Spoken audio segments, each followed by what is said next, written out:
Ada tak bos tengah cari satu kereta 4x4, nak kereta jangan tahu nama sangat, nak kereta boleh tahan rasak, spare part senang, nak kereta owner lama ada jaga, penting nak harga termurah dekat market Malaysia. Okey, ini hari misteri nak recommend ini tahun 2013. Ini adalah Mitsubishi Titan 2.5 Auto yang engine VGT ya. Okey, ini hari cuma nak jual harga 34,800 sajalah. Dengan boleh buat full loan lah. Kalau buat full loan bulanan 800 lebih, bayar selama 5 tahun saja. Okey, sekarang misteri review ini kita kasih bos. Selamat petang bos. Misteri ini hari nak recommend ini tahun 2013 Mitsubishi Titan 2.5 Auto yang 4x4 nya engine VGT. Okey, ini kereta cat semua cantik-cantik. Misteri sudah ada tinta cantik. Kereta tiada kemalangan. Kereta tak ada banjir.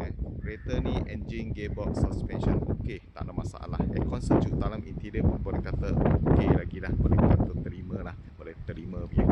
Okey, tayar bunga ada 60% tebal, pakai lagi setengah tahun, kena gigi tukar Okey, kereta ni bawa sedap lagi, tak ada masalah Ini hari cuma nak jual 34,800 saja Harga ni boleh buat full loan juga Kalau buat full loan bulanan dia lebih kurang dalam 800 lebih, bayar 5 tahun lah. Kereta ni satu owner pakai sampai sekarang Owner cerita pun tak pakai lasak punya lah. Tengok dia punya tong belakang tak ada pecah, tak ada calah banyak Bermakna owner lama tak ada ambil berat-berat punya lah. Pakai biasa-biasa aja. Bawa pun sedap lagi Side step tepi 12 semua ada, tak ada yang tak adalah, semua okey tak ada masalah Belakang bar pun ada, sudah ada Belakang bar ni kalau nak pasang 1,000 lebih banyak mahal. Okey, tahun 2013 Mitsubishi Titan 2.5 Auto 4x4 engine VGT. Okey, ini hari cuma nak jual 34,800 saja Buat full loan bulanan 800 lebih lah. Kalau bos minat boleh cepat datang tengok ni kereta Kereta Mitsubishi Titan jenis yang boleh pakai lasak punya, tak ada masalah. Engine, gearbox semua okey, cuma sini sikit nanti nak hantar pikir-pikir sikit saja.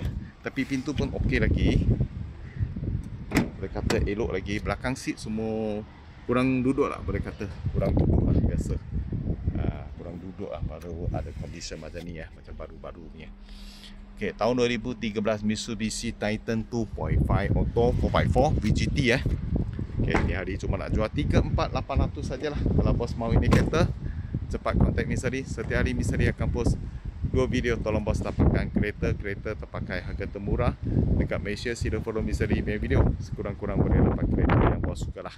Thank you bos.